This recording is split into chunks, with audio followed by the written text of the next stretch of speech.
Queridos, abram a palavra do Senhor, por favor.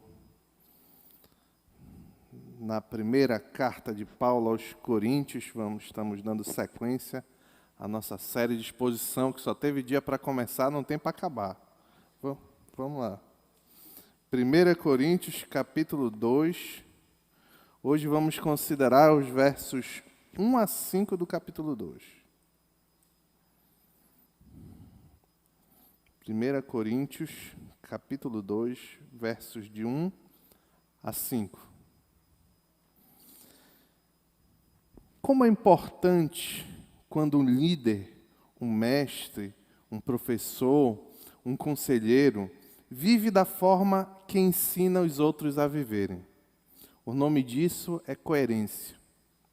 Todos nós temos naturalmente uma espécie de radar que chama atenção quando os ensinamentos não condizem com o viver de quem ensina.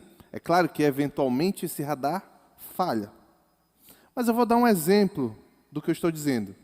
Certa vez, fui a uma palestra sobre casamento. E achei muito interessante a palestra. Mas depois, descobri que o palestrante era divorciado. Então, o radar aí, dessa vez não falhou. Outro exemplo claro de incoerência comum em nossos dias são os famosos coaches financeiros. Muitos hoje dizem que podem lhe ensinar a ser rico, podem lhe ensinar a ganhar dinheiro, maneiras fáceis de ganhar o seu primeiro milhão. Porém, quando você vai atrás da vida de alguns desses homens, eles vivem em dificuldades financeiras e privações. A pergunta que surge naturalmente é: se eles sabem ensinar, por que não sabem fazer? Esta é a mensagem que está, essa incoerência é o que está inserido no famoso ditado que muitos ensinam, infelizmente, aos seus filhos até hoje. O famoso: faz o que eu digo, mas não faz o que eu faço. De outro lado, diante da coerência, o contrário, até aqui eu estava falando de incoerência, agora eu estou falando de coerência. Diante da coerência, nosso radar natural parece encontrar paz. Como, por exemplo, quando vemos um pastor que se empenha a ensinar a palavra na mesma intensidade em que busca viver essa palavra. Posso dar como exemplo aqui o pastor Raik da nossa igreja. O apóstolo Paulo, outro exemplo, era um homem coerente. E por isso, na passagem que nós vamos considerar hoje, ele vai mostrar que seu modo de ensinar também apontava para a glória de Deus, como ele exortou os coríntios a fazerem. Então vamos, enfim, ao nosso texto. 1 Coríntios, capítulo 2, versos de 1 a 5. Diz assim a palavra do Senhor: Eu mesmo, irmãos, quando estive entre vocês, não fui com discurso eloquente, nem com muita sabedoria para lhes proclamar o mistério de Deus, pois decidi nada saber entre vocês a não ser Jesus Cristo e este crucificado. E foi com fraqueza, temor e com muito tremor que estive entre vocês. Minha mensagem e minha pregação não consistiram de palavras persuasivas, de sabedoria, mas consistiram de demonstração do poder do Espírito, para que a fé de vocês não se baseasse na sabedoria humana, mas no poder de Deus. Vamos orar. Pai querido, obrigado pela Tua palavra. Nos ensina a aprender, Senhor, com o exemplo do apóstolo Paulo, Pai. É o que te pedimos em nome de Jesus. Amém. Em Corinto havia uma igreja fortemente dividida e mundana. Paulo exorta então por isso que os irmãos da igreja de Corinto deveriam evitar divisões, antes que todos estejam unidos num só pensamento, num só parecer, como ele vai dizer em 1 Coríntios, capítulo 1, versículo 9. O que sustentava, o que pavimentava esta união na igreja era o evangelho da cruz de Cristo, que parecia loucura para os ímpios, mas para os eleitos, para aqueles que foram chamados irresistivelmente por Deus, esta mensagem era poder de Deus e a sabedoria de Deus. Na parte final do capítulo 1, considerando os versos 26 a 29, vimos um padrão de Deus para a eleição do seu povo. Vimos que ele escolheu os piores, os insignificantes, os que nada eram. E nos versos 30 a 31, Paulo ensinou que as divisões que são fruto do orgulho não devem existir no meio da igreja de Cristo, do povo de Deus. Pois é Deus quem toma iniciativa na salvação, nós vimos no último sábado. E é Deus quem opera a salvação em Cristo Jesus. Nós também vimos isso no último sábado. Diante de todas essas verdades, o primeiro capítulo encerrou com a conclusão mais lógica possível. Leia e volte um pouquinho, leia o verso 31 comigo do capítulo 1. Para que, como está escrito, quem se gloriar, glorie-se no Senhor. Esse era o ensino que o apóstolo Paulo estava passando. Hoje, nós vamos ver como o apóstolo mostra que a forma como ele ensinava, humilde e cristocêntrica, ou seja, Jesus no centro, aponta para a mesma glória de Deus que ele exigia dos irmãos em Corinto. Em outras palavras, da mesma forma, no mesmo conteúdo que Paulo queria que os coríntios tivessem na igreja de Corinto, ele exercia o seu ensino. O primeiro ponto que eu queria destacar nesta noite é um passado coerente.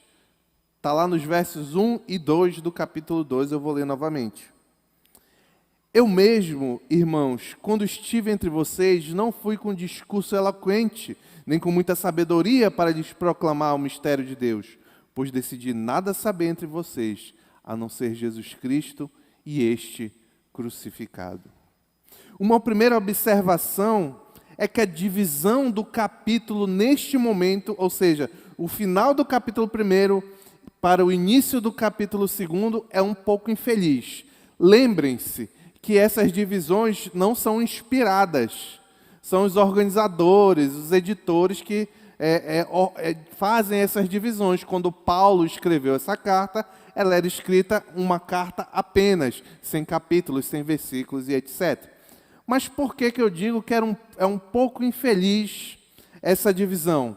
Porque aqui nos versos 1 e 2, Paulo está apresentando a última parte do argumento que ele já vem lançando desde o 26. E para isso, ele apela para o momento em que ele visitou pela primeira vez a cidade de Corinto. E quando ele esteve lá, proclamou justamente o evangelho da cruz, loucura para o mundo, mas sabedoria de Deus. Ele diz: quando estive entre vocês, aí no início do verso 1. Quando foi isso? Surge a pergunta. Quando foi que Paulo esteve entre os coríntios? Depois de Paulo ter visitado Atena por ocasião de sua segunda viagem missionária, provavelmente no verão de 50 depois de Cristo, continuou sua viagem até Corinto. Está em Atos, capítulo 18, verso 1. Nesta oportunidade, Paulo possivelmente chegou a Corinto abatido em consequência do seu encontro com filósofos em Atenas, conforme nós vemos em Atos 17, versículos 16 a 34. Ali, os grandes pensadores de Atenas confrontaram e não deram muito crédito à loucura da mensagem da cruz que o apóstolo Paulo ensinava. E agora Paulo se dirige a Corinto após esses eventos. Após a sua chegada, Paulo foi recebido na casa de Áquila, Priscila, judeus cristãos e fabricantes de tendas que o ajudaram. Isso está em Atos, capítulo 18, versos 2 e 3. E então Paulo e Áquila e Priscila, seus anfitriões, formaram o primeiro núcleo da igreja cristã em Corinto, pregando a judeus e gregos na sinagoga local. E com o tempo outros foram sendo acrescentados pelo Senhor, como Tício, Crispo, Gaio e Estéfanas e as suas respectivas famílias. Aparentemente, a igreja de Corinto continuou a florescer e crescer em número. Quando Paulo deixou Corinto 18 meses mais tarde, 1 ano e meio mais tarde, Atos 18:11, Timóteo e Silas continuaram a obra de pregação do evangelho em Corinto. Em nossa referência de hoje, Paulo lembra que naquela ocasião, quando ele chegou em Corinto, ele não se utilizou, aí está na sequência do nosso texto, de discurso eloquente, nem com muita sabedoria, para lhes proclamar o mistério de Deus. Antes de nós entendermos o que Paulo quer dizer, como ele agiu, é importante refletirmos brevemente ao que é este mistério de Deus a que Paulo se refere. O termo, quem está lendo na NVI como eu, está traduzido como mistério. Mas quem está lendo na ARA, Revista Atualizada, este mesmo termo está traduzido como testemunho. E é o caso, inclusive, testemunho das maiorias das traduções. Mas tanto um quanto o outro, independente da forma como está sendo traduzido, o significado é o mesmo.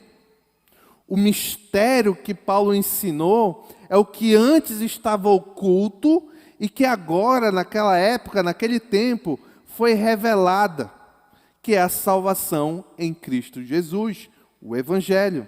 A mesma forma, o testemunho de Deus, para quem está traduzido como testemunho, é o testemunho de Deus sobre a salvação dos homens em Jesus. Em resumo, quer a sua tradução esteja como mistério ou como testemunho, logicamente Paulo está se referindo a uma coisa apenas, que é o Evangelho do nosso Senhor Jesus Cristo. Em outras palavras, quando Paulo pregou o Evangelho aos Coríntios, na primeira vez, logo depois que ele veio de Atenas, ele não o fez com discurso eloquente, nem com muita sabedoria. Essa lembrança aqui é muito importante à luz do contexto, por duas razões. Primeiro, porque no contexto greco-romano era comum as pessoas terem muita admiração e idolatrarem grandes oradores. A gente sabe disso, quem estuda um pouco de história antiga, sabe, vai se lembrar de Platão, Sócrates. Então, ali, no contexto greco-romano, grandes oradores eram adorados e idolatrados. É justamente por isso que Paulo não chegou lá com discurso eloquente, nem com muita sabedoria para ensinar o Evangelho da cruz. A segunda razão pela qual Paulo destaca isso é porque provavelmente essa idolatria de homens era o que os irmãos da igreja de Corinto estavam fazendo. Nós já vimos isso aqui à luz do contexto. Lembrem que Paulo está tratando de visões. Mais acima, não lembro bem aqui qual é o verso, ele diz assim, olha, uns dizem que são de Pedro, outros são de Paulo, outros são de Apolo, outros são de Jesus. E ele está confrontando esta mentalidade de partidos, de divisões dentro da igreja. Esses homens estavam idolatrando os seus respectivos líderes. E deixa eu lembrar uma coisa que eu já disse aqui. Os líderes deles não eram de fato Pedro, Paulo, Apolo, porque como nós já vimos aqui, nenhum deles estava em Corinto naquela época. Mas parece que eles decidiram se dividir sobre a bandeira desses homens. E Paulo está dizendo, não, eu não fui com discurso eloquente, nem com muita sabedoria, porque eu não queria, primeiro, que vocês me idolatrassem. Segundo, eu não quero que vocês eu quero que isso seja um exemplo para que vocês não continuem idolatrando aqueles que vocês acham que ensinam melhor, que pregam melhor, que o seu grupo é melhor. Então, é por essas duas razões que Paulo toma este procedimento. Assim, logicamente, quando chegou em Corinto, ele não pregou o evangelho à maneira de um grande orador, nem um filósofo. Ao contrário, Paulo havia trazido a mensagem de salvação em linguagem simples. E por isso qualquer um dos seus ouvintes podia entender. As palavras eloquente e sabedoria usadas pelo apóstolo descrevem qualidades verbais, acuidade, inteligência mental de um orador. Paulo, ao contrário do que muitos podem achar, demonstra em suas epístolas que possui essas habilidades, mas recusa-se a utilizá-las na pregação. Por quê? Porque Paulo, um homem tão culto, tão estudioso da lei, um hábil pregador, como nós vamos ver aqui mais na frente, por que ele se recusa a utilizar? Porque a intenção de Paulo não é se exaltar. Não é que as pessoas olhem para ele, olha como o apóstolo Paulo prega. Não, ele quer diminuir e que Cristo aumente. O propósito de Paulo é dirigir a atenção para Deus e Jesus Cristo. Por isso ele vai dizer na sequência do verso: pois decidi nada saber entre vocês, a não ser Cristo Jesus, ou Jesus Cristo, e este crucificado. Paulo não é um anti-intelectual. No entanto, ele não estava interessado em ensinar metodologias ou apresentar respostas filosóficas, mas sim as boas novas do Cristo crucificado, como ele inclusive já havia mencionado no versículo 23 do capítulo 1. Ele, em um versículo bem semelhante ao que estamos considerando, ele disse: nós, porém, pregamos a Cristo crucificado, o qual de fato é escândalo para os judeus e loucura para os gentios. A mensagem da crucificação de Cristo parece ser direta e simples, mas a maioria dos judeus e gentios rejeitava este apelo. Paulo, porém, tinha a correta compreensão do poder sobrenatural do Evangelho, pois ele sabia que é, porém, por iniciativa dele, de Deus, que vocês estão em Cristo, como nós vimos aqui no sábado passado. É por isso, por ter essa compreensão do modo como Deus age, que Paulo continuava a pregar do mesmo jeito, a despeito do que poderiam pensar. Porque ele sabia que, em última análise, o poder que transforma, que alcança e que sustenta uma pessoa em Jesus Cristo, vem do nosso Senhor. Aqui tem algumas lições para mim e para você. Primeiro, é a simplicidade do Evangelho. É claro que as Escrituras têm muitos assuntos complexos e teológicos que você pode passar a vida estudando e ainda você não terá uma compreensão total desses problemas, desses fatos e etc., desses ensinamentos. No entanto, no que tange a salvação do homem, no que tange a transformação do coração do homem, o Evangelho do nosso Senhor Jesus Cristo, o mistério que antes estava oculto, agora foi revelado. É muito simples. E apesar de ser muito simples, me entristece o coração a quantidade de vezes que eu pergunto para alguém: você sabe me dizer o Evangelho? Deixa eu dizer uma coisa aqui para vocês. Se vocês nunca conversaram comigo em aconselhamento e forem conversar uma vez, todos que passaram por essa experiência, é a primeira pergunta que eu faço no primeiro encontro: o que é o Evangelho? Por que é importante? Por que eu faço essa pergunta? Porque conhecer adequadamente essa realidade é uma diferença de vida ou morte. Você sabe o que é o Evangelho? Não é a palavra de Deus, não é o Evangelho de Marcos, Mateus, Lucas e João. Não é isso. O mistério que estava oculto e que agora foi revelado é que os homens pecadores, destinados ao inferno pela sua própria vida e existência, e você sabe disso, porque a minha semelhança, você é um pecador. O mistério do Evangelho é que esses homens que naturalmente nascem inclinados a fazer o mal, e por favor, eu falo homens, eu estou falando humanidade, não vamos absorver a ignorância do mundo, tá bom? Esses homens sabem, nós sabemos que naturalmente somos merecedores de condenação diante de um ser justo. Porque reconhecemos, desde quando a consciência começa a aflorar nas nossas mentes, reconhecemos que somos maus. O que Paulo revelou que estava oculto é que Jesus Cristo é a salvação para esses pecadores. Desde que eles se arrependam e creiam no Senhor Jesus, entregue a sua vida, reconheça verdadeiramente no coração que Ele é Senhor e Salvador, se arrependa dos seus pecados e tente viver uma vida agradável a Ele por gratidão sincera. Isso é o Evangelho. Como você, meu querido, minha querida, como nós podemos ser cristãos se nós não sabemos descrever o básico?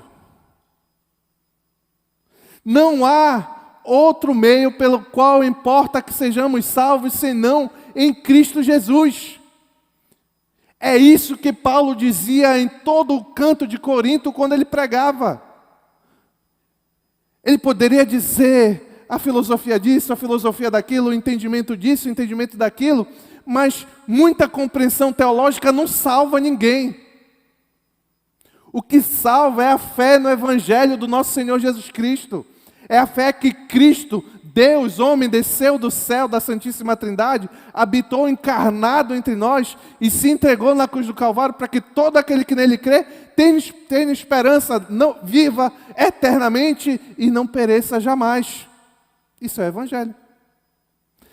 Eu estou decorando a cara de cada um aqui. Nunca mais, se vocês forem perguntados o que é Evangelho, diga, é a palavra de Deus. Muitos dizem que é obedecer, muitos dizem que é o livro da Bíblia. Isso não é Evangelho. Evangelho é a salvação, a esperança, a boa nova de salvação que há em Cristo Jesus. Era isso que Paulo ensinava. Se tem alguém aqui, então, que tem vindo para a igreja, participa do Meta, vai para cima, vai para baixo, mas não compreendeu essa realidade no coração, meu querido, deixa eu dizer, você não é salvo. Porque não sou eu que estou dizendo que, eu não estou julgando você, que eu não sei nem para quem eu estou me referindo. Eu não estou julgando. O que eu estou dizendo é que a palavra diz que é somente pela loucura da pregação que nós podemos ser salvos. E quando fala da loucura da pregação, é desse Evangelho. Então, é muito importante você ter no seu coração esse entendimento de que você não tem esperança afastado de Cristo. Muito obrigado, Senhor, porque um dia tu tocaste no meu coração e eu te desejo. Muito obrigado, Senhor, porque eu não sou mais escravo dos meus pecados, mas agora eu tenho força para caminhar. Me ajuda, Senhor, me dá graça. Isso é o Evangelho. É urgente. Nada mais importa na vida não tem nada mais importante na vida do ser humano do que o relacionamento dele com o Evangelho. Aquele que não crê vai para o inferno. Aquele que não entende Jesus, não confia em Jesus, não se arrepende, vai para o inferno. Só existem dois tipos de pessoas no mundo. Aqueles que compreendem essa verdade por graça e misericórdia do Senhor e aqueles que não. Mas a relação que você e eu temos com essa verdade é o que nos diferencia dos que são para os que não são.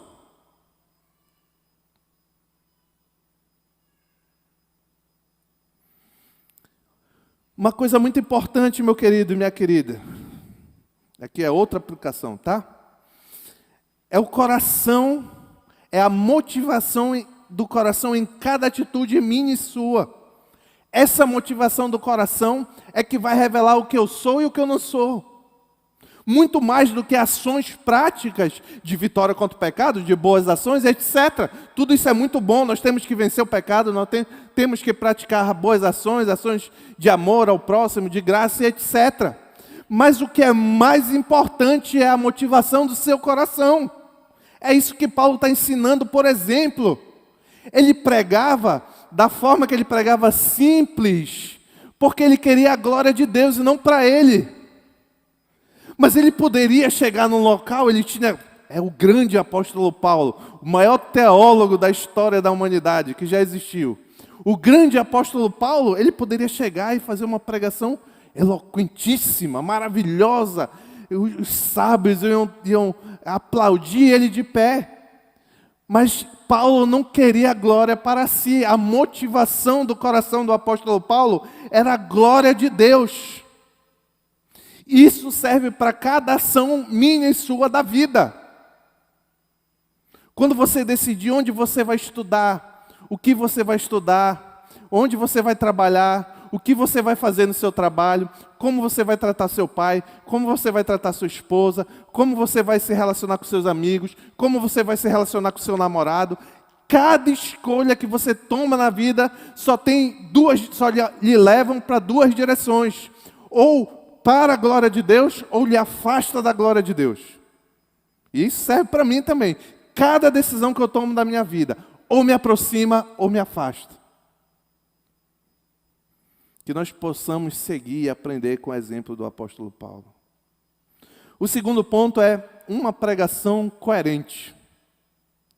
Diz assim a palavra do Senhor: e foi com fraqueza, temor e com muito tremor que estive entre vocês.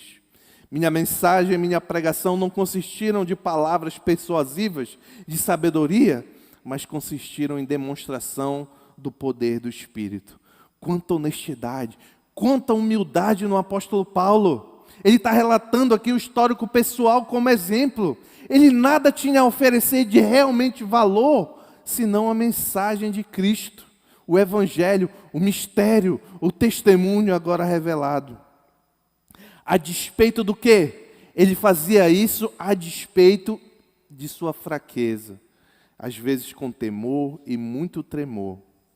Paulo, nós sabemos disso, foi inúmeras vezes humilhado, hostilizado por essa mesma mensagem. Paulo permaneceu firme, sendo encorajado pelo próprio Senhor Jesus, ali em Corinto. Conforme lemos em Atos, capítulo 19, versículos 9 a 11. Certa noite o Senhor falou a Paulo em visão: não tenha medo, continue falando e não fique calado. Paulo, acrescento eu aqui, né? Pois estou com você e ninguém vai lhe fazer mal ou feri-lo, porque tenho muita gente nessa cidade. Assim Paulo ficou ali durante 1 ano e meio, ensinando-lhes a palavra de Deus, ali em Corinto.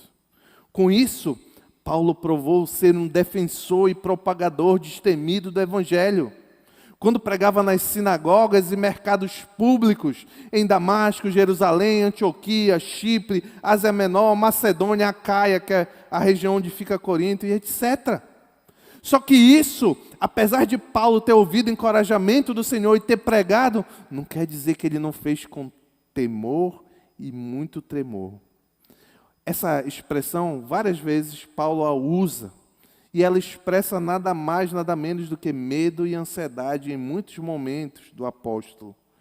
Que Satanás utilizava os temores do mundo para tentar enfraquecer o servo do Senhor, assim como ele faz até hoje.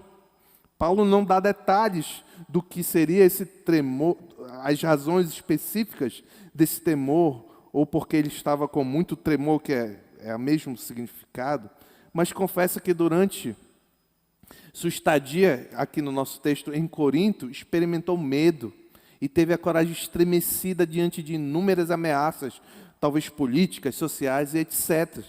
No entanto, nessas ocasiões, Paulo negava a si mesmo e confiava em Deus que lhe provia a força necessária para cumprir a missão. Olha o que acontecia. Onde Paulo era fraqueza, Deus era poder. É por isso que Paulo, mesmo com medo e temor, ainda assim, ele prosseguia. Porque onde Paulo era fraqueza, Deus era poder.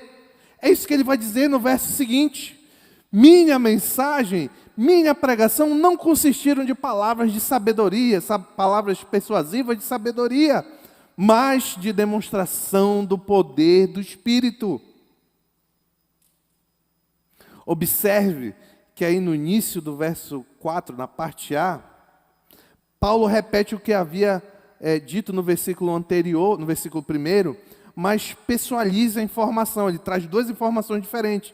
Ele diz: minha pregação, minha mensagem.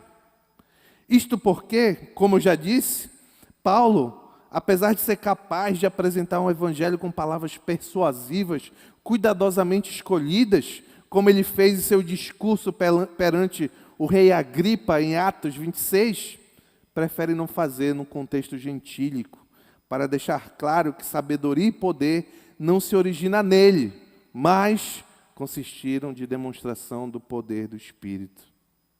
Na demonstração do agir do poder do Espírito Santo, as mais simples palavras evangelísticas do apóstolo Paulo tinham um poder infinito de transformar corações. Isso aqui, você precisa compreender isso. Quem transforma o coração do homem nunca é o pregador. Sempre é o agir do Espírito Santo de Deus. Por isso, se você vê homens, pregadores que expressam, eu salvei tantos, eu transformei tantos, tem alguma coisa errada. É uma linguagem diferente do que a Bíblia ensina, o próprio apóstolo Paulo está dizendo isso aqui. Os coríntios, a quem Paulo se dirige, deveriam saber que o seu nascimento espiritual é obra exclusiva do Espírito Santo. Capítulo 2, verso 13, de 1 Coríntios. Que o corpo deles é templo do Espírito Santo. Capítulo 6, verso 19, tudo de 1 Coríntios. E que seus dons espirituais são obra do Espírito Santo. Meu querido e minha querida, aqui eu olho, aqui temos alguns seminaristas entre nós. Talvez outros que queiram ser futuramente, outros que nem quer, mas o Senhor transforma e usa depois. Aqui tem umas lições especiais para vocês e para mim. O pregador deve temer pelo tamanho da responsabilidade. Importa ao pregador temer e diante de Deus acima de todas as coisas. Cuidado, é um perigo comum. Eu já lutei muito com isso e não quer dizer que não posso continuar lutando de vez em quando for necessário.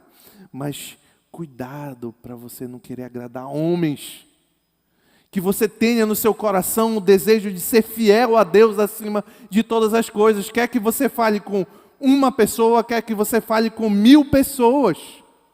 Que a sua intenção acima de tudo seja ser fiel a Deus. Porque em o pregador sendo fiel, se dedicando às Escrituras, buscando extrair do texto o que a palavra de Deus diz, o pregador não precisa confiar nas suas ideias e habilidades. Ele pode confiar apenas e exclusivamente naquele que tem poder para transformar, o Espírito Santo de Deus. Eu vou dar um testemunho rápido. Às vezes você prepara uma pregação, eu que preparo pregações, quem já preparou vai saber mais ou menos, mas senão você acompanha o contexto como um todo. Você prepara uma pregação, você termina e diz, ficou bacana, glória a Deus, tá legal. Aí você vem pregar, aí a receptividade não é tão legal, pelo menos na sua interpretação, que às vezes falha bastante. E às vezes você diz, hoje eu não estou conseguindo, estou lutando, não encaixou legal e tal. Aí você prega, e a igreja é edificada, transformada, você vê os irmãos ávidos ouvindo a pregação da palavra. Por quê? Porque não somos nós, não é o pregador, não é o homem, é o Espírito Santo de Deus.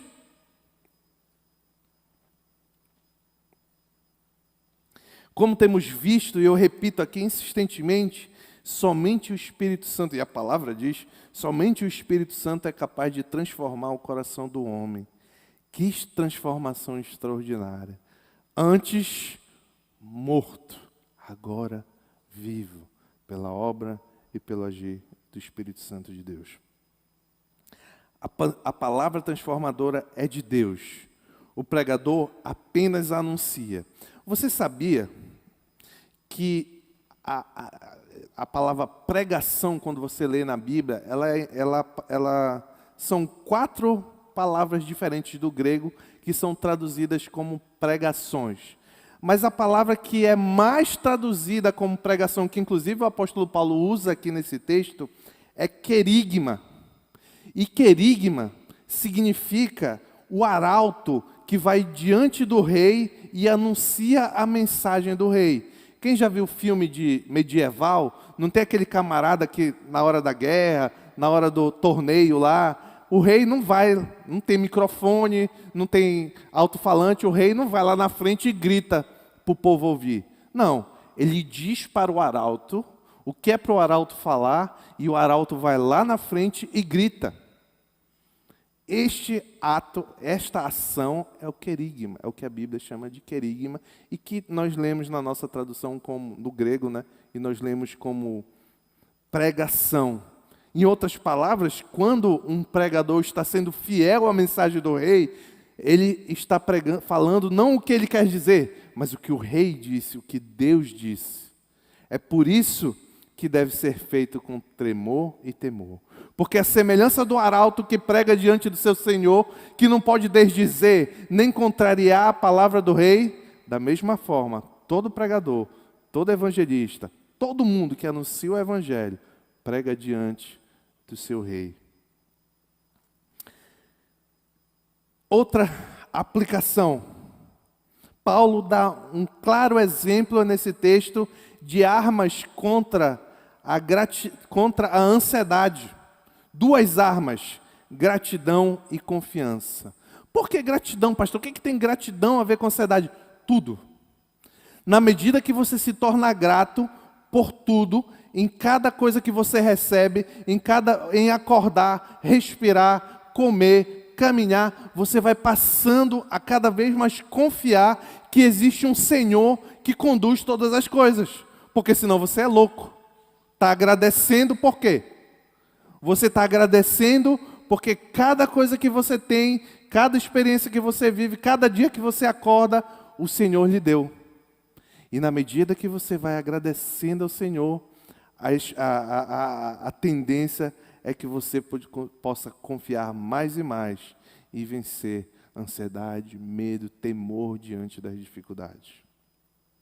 Terceiro ponto, um coração coerente.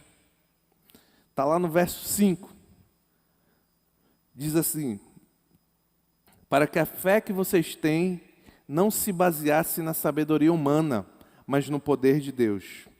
No último versículo da sessão, Paulo declara o motivo pelo qual ele rejeita, mais uma vez, as palavras persuasivas e a sabedoria excepcional, e com isso mostra um coração coerente. Ele havia se dirigido aos coríntios para pregar o evangelho, e a sua pregação resultou na fé pessoal deles em Deus, e não em Paulo, para que a fé que vocês têm não se baseasse na sabedoria humana. Se a fé fosse de origem humana, certamente mais cedo ou mais tarde ela fracassaria, desapareceria. Mas a verdade é que a fé é um dom vindo da parte de Deus, que defende o crente e lhe dá forças para perseverar. Em resumo, os coríntios precisavam saber, e nós precisamos saber, que a fé não se fundamenta na nossa compreensão, entendimento e sabedoria humana, mas, como diz o apóstolo Paulo, no poder de Deus. O discernimento humano é temporal, falho e sujeito a mudanças. A sabedoria de Deus é eterna, perfeita e imutável. Em suma, Paulo apresenta sua coerência no ensinar e agir, fazendo o que comandou os irmãos de Corinto a fazer. Repito o verso 31 do capítulo 1. Para que, como está escrito, quem se gloriar, glorie-se no Senhor. Inclusive, eu, apóstolo Paulo, eu acrescentei isso. Nossa coerência, meu irmão e minha irmã, meu querido e minha querida, está diretamente relacionada a quem damos glória. O cristão deve dar glória, a sua vida deve ser um meio para glorificar a Jesus Cristo, sob pena de incoerência. Quantos evangelhos não bíblicos e incoerentes têm sido ensinados, cujo objetivo principal é confortar o ouvido humano, é acalentar os nossos medos e anseios com base na nossa autoexaltação. A solução está no seu coração. Você é precioso, é uma raridade. Você é uma raridade, é precioso. Cuidado com palavras que parecem mansas, bonitas, mas são enganadoras. Te afastam da verdadeira mensagem da cruz de Cristo. Outra lição importante ao observar o apóstolo Paulo é avaliar o comportamento de quem você admira. Vou repetir aqui. avalie o comportamento de quem você admira. Não basta boa teologia. Isso aqui é tão importante no meio de uma igreja de jovens que estudam tanta teologia que eu vou repetir. Avalie o comportamento de quem você admira. Não basta o camarada saber dizer boa teologia. Procure saber sobre o ministério local desses homens. Procure saber sobre o relacionamento familiar desses homens. Quantas pessoas que adoram, seguem, são guiados por mestres cegos, cuja vida não reflete ao que eles ensinam. É exatamente igual aos coaches que dizem, você pode ser rico. Para que o cara está ensinando no YouTube em vez de ser rico por conta própria?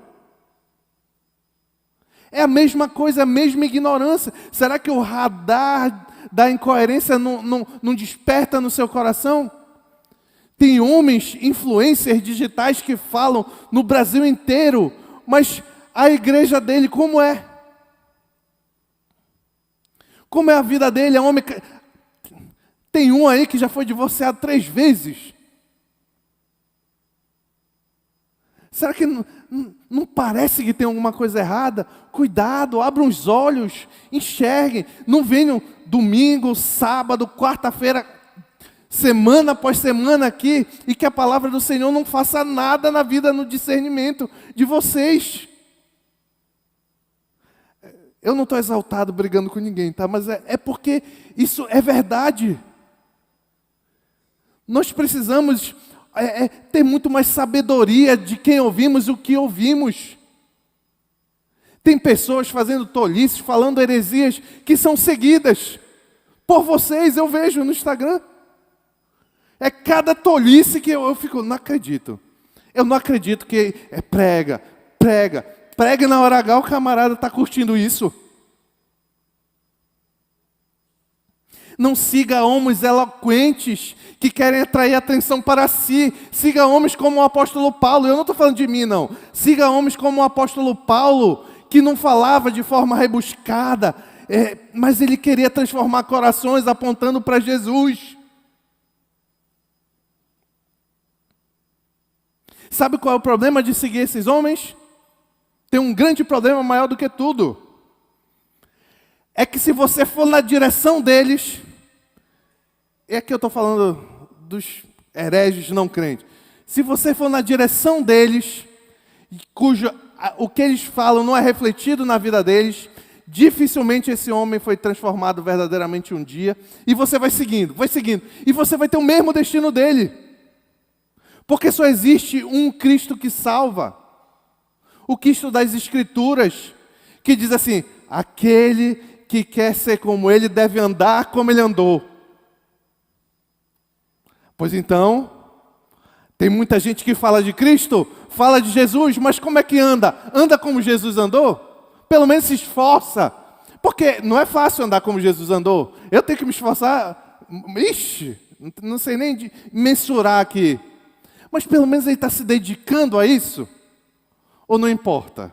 O que ele fala é inteligente, intelectual, bonito, ele estuda muito, lê muitas teologias sistemáticas, bíblica, etc. É isso que importa? Meu amigo, minha amiga, tenha sabedoria.